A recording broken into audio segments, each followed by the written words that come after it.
County Finance Committee usually waits till May to start working on the next year's budget, but this year they're trying something new. Fox 31's Sean Stryker connects you with that story.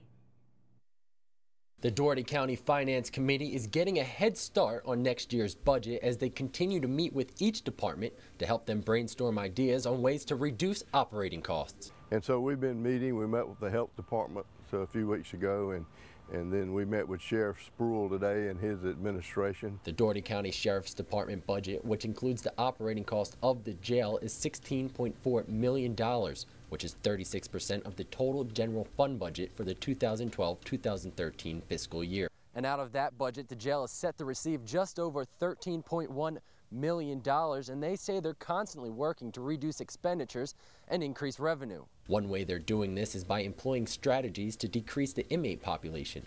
But there's a flip side to this. As the inmate population goes down, so do revenues, because then we don't have as many inmates making telephone calls.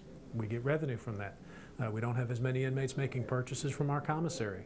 We get revenue from that. The jail also implemented a new automated phone service which could eliminate the need of one correctional officer per shift.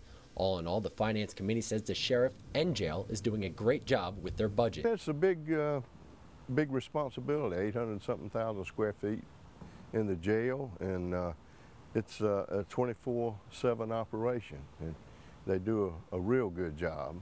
Sean Stryker, Fox 31 News.